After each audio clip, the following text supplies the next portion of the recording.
আপনারা শুনছেন উত্তরের কণ্ঠ থেকে আমি প্রভাত বসাক, তুফানগঞ্জ, কোচবিহার। পুরী জগন্নাথ দেবের মন্দির নৈসর্গিক সৌন্দর্যের লীলাভূমি।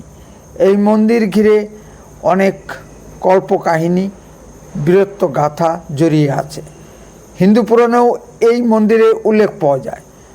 বারবার এই মন্দিরকে বিধর্মী মুসলিম রাষ্ট্রশক্তি আঘাত করেছে।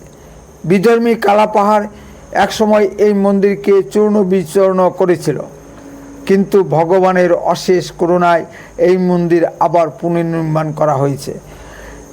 হিন্দু সমাজ যখন দুর্বল হয়েছে তখন এই মন্দির চূর্ণ বিচূর্ণ হয়েছে। আবার হিন্দুরা সংগঠিত হয়ে এই মন্দির পুনরায় নতুন করে নির্মাণ করেছেন। এই মন্দিরের সঙ্গে বাংলা এবং বাঙালির এক সুদৃঢ় যোগসূত্র বিদ্যমান। অনেক মরমী বৈষ্ণব সাধক কবিগণ পুরীর অপার সৌন্দর্যে লীলাভূমিতে বসে তার বিখ্যাত পথ রচনা করেছেন। অপার লীলা প্রভু শ্রী চৈতন্য মহাপ্রভু এই পুরীতে তার জীবনের একটি বড় অংশ অতিবাহিত করেন। সুতরাং শ্রী চৈতন্য দেবের সঙ্গে বাঙালির যে সম্পর্ক, পুরীর মন্দিরের সঙ্গে বাঙালিরও সেই সম্পর্ক।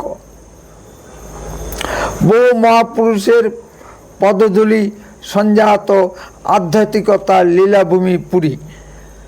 যেমন ধরুন, দক্ষিণেশ্বর মন্দির শ্রী শ্রী ঠাকুর রামকৃষ্ণ পরমহংসদেবের পদধূলি সঞ্জাত তীর্থস্থান। এই জন্যই লোক দক্ষিণেশ্বর মন্দিরে যান। দীঘার জগন্নাথ দেবের মন্দির কি কোনো মহাপুরুষের পদধূলি সঞ্জাত? না জগন্নাথ মন্দির, না জগন্নাথ কালচারাল সেন্টার।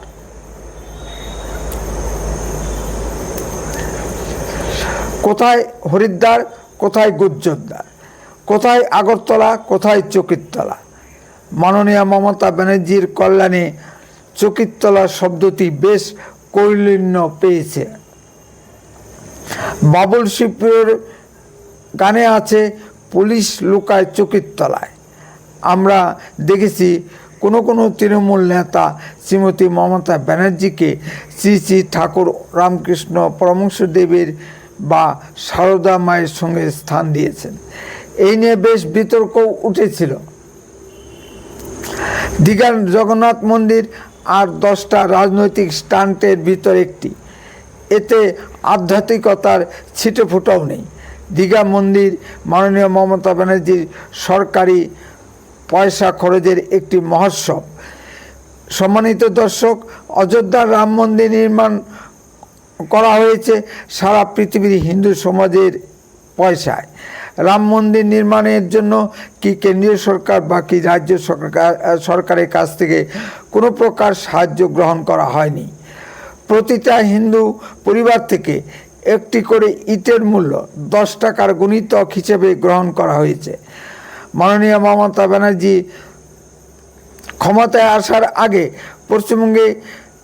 পশ্চিমবঙ্গবাসীকে প্রতিশ্রুতি দিয়েছিলেন যে তিনি ক্ষমতায় আসলে কলকাতাকে লন্ডন বানাবেন, দার্জিলিংকে সুইজারল্যান্ড বানাবেন, রাজ্যে নতুন শিল্প নিয়ে আসবেন এবং রাজ্যের শিক্ষিত বেকারদের চাকরির ব্যবস্থা করবেন। পশ্চিমবঙ্গের সাধারণ জনগণ আটপৌরে সাদা শাড়ি পরা, পায়ে হাওয়াই চপ্পল পরা এবং টালির চালায় বাস করা মমতা ব্যানার্জিকে বিশ্বাস করে ভোট দিয়েছিল। ফল কি দেখলো? পশ্চিমবঙ্গের সাধারণ জনগণ চুরি করতে করতে কখন যে তিনি চোরের রানী বনে গেছেন তা তিনি নিজেও জানেন না। তার আমলে শিক্ষকের চাকরি চুরি, গরিব মানুষের রেশন চুরি, গরু, পাথর, কয়লা, মাটি, বালি সব চুরি হয়েছে। তিনি নির্বিকার চিত্তে এখনো বলে যাচ্ছেন তিনি কিছুই জানেন না। তিনি মুখ্যমন্ত্রীর দায়িত্ব সামলাচ্ছেন, তার আমলে সব চুরি হয়ে যাচ্ছে আর তিনি কিছুই জানেন না। এটা কি বিশ্বাসযোগ্য? তার শুধু স্ট্যান্ডবাজি আর মিথ্যা প্রচারণা। দীঘার জগন্নাথ মন্দিরের মূর্তি নিয়েও তিনি স্টান্টবাজি করতে চেষ্টা করেছিলেন। পুরীর জগন্নাথ দেবকে বলা হয় দারুব্রহ্ম। বিশেষ নিয়মে প্রতি 12 বছর পরপর পুরী শ্রী জগন্নাথ দেব তার কলেবর পরিবর্তন করে। দীঘার স্নান দিতে গিয়ে সমুদ্র থেকে পরিত্যক্ত একটি মূর্তি এনে সমুদ্রের জগন্নাথ দেব ভেসে এসেছে বলে চালানোর চেষ্টা করে, কিন্তু কিছু দিনের মধ্যেই সেই প্রচারের ঢোল ফেসে যায়। মাননীয় মমতা ব্যানার্জি বক্তব্য রাখতে গিয়ে বলেছেন যে তাকে পুরীর মন্দিরে ঢুকতে দেওয়া হয়নি। সারা পৃথিবীর 2টি মন্দিরে কিছু কঠোর নিয়ম আছে। একটি পুরীর জগন্নাথ দেবের মন্দির, আরেকটি নেপালে শ্রী পশুপতিনাথ মন্দির। সেখানে জন্মসূত্রে হিন্দু ছাড়া বা যাদের হিন্দুত্ব প্রশ্নবিদ্ধ তাদের ঢুকতে দেওয়া হয় না। ভারতবর্ষে গোলমেলে পরিবার রাজনীতিতে এসেছে 2টি, একটি নেহরু ইন্দিরার পরিবার, অন্যটি মমতা ব্যানার্জির পরিবার।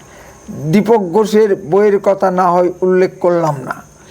জওহরলাল নেহরু বা ইন্দিরা গান্ধীকেও পুরীর মন্দিরে ঢুকতে দেওয়া হয়নি। জওহরলাল নেহরু প্রধানমন্ত্রী হিসাবে পুরীর মন্দিরে জোরপূর্বক ঢুকেছিলেন বলে বিশেষ নিয়মে পুরীর মন্দির শুদ্ধ করা হয়েছিল। এই ভয়ে দুর্দান্ত প্রতাপ ইন্দিরা গান্ধী পুরীর মন্দির মুখ হননি। জওহরলাল নেহরু নেপালের পশুপতিনাথ মন্দিরে ঢুকতে চেয়েছিলেন। তৎকালীন নেপালের মহারাজা বীর বিক্রম ত্রিভুবন নারায়ণ সিংহের সহিত পণ্ডিত জওহরলাল নেহরুর এই নিয়ে মনোমালিন্য ব্যক্তিগত পর্যায়ে চলে গিয়েছিল। নেপাল ভারতের সঙ্গে যোগ দিতে চেয়েও যোগ দেয়নি। এরকম উদাহরণ আরও অনেক দেওয়া যেতে পারে যাদের ওই মন্দির 2টিতে ঢুকতে দেওয়া হয়নি। কই, আমি তো পুরীর মন্দিরে গিয়েছিলাম, কেউ তো বাধা দেয়নি। তাহলে মমতা ব্যানার্জিকে কে বাধা দিল, আর কেনই বা দিল? নিশ্চয়ই মমতা ব্যানার্জির হিন্দুত্ব নিয়ে কিছু প্রশ্ন আছে। আধ্যাত্মিকতার টানে কেউ দীঘায় জগন্নাথ মন্দির দেখতে যাবে না। যারা দীঘা ঘুরতে যান তাদের হয়তো কেউ কেউ মন্দির দেখতে যাবেন। তবে একটা জিনিস লক্ষ্য করার মতো, মুসলিম ছেলেরা জয় জগন্নাথ বলে চিৎকার করে করে পাড়ায় পাড়ায় মিছিল করছে। যদি মরা বলতে বলতে রাম নাম মুখে আসে। মমতা ব্যানার্জি হিন্দু ভোট ভাঙার খেলায় নেমেছেন মনে হয়। সেটা অত সহজ হবে না। মুসলিম তোষণকারী হিসেবে মাননীয় মমতা ব্যানার্জি চিহ্নিত। 1000বার ধুলেও এ দাগ কিছুতেই যাবে না। উত্তরের কণ্ঠ সর্বদাই বাস্তব ও সত্য কথা বলে। আরও এই ধরনের ভিডিও পেতে দয়া করে এখনই চ্যানেলটিকে সাবস্ক্রাইব করুন। আপনার মূল্যবান মতামত কমেন্টে লিখুন। উত্তরের কণ্ঠ দেশের কথা বলে, দশের কথা বলে। আপনারা চোখ রাখুন উত্তরের কণ্ঠের পর্দায়। যদি ভিডিওটি ভালো লেগে থাকে তাহলে অন্ততপক্ষে 10 জনের মধ্যে ভিডিওটি শেয়ার করুন।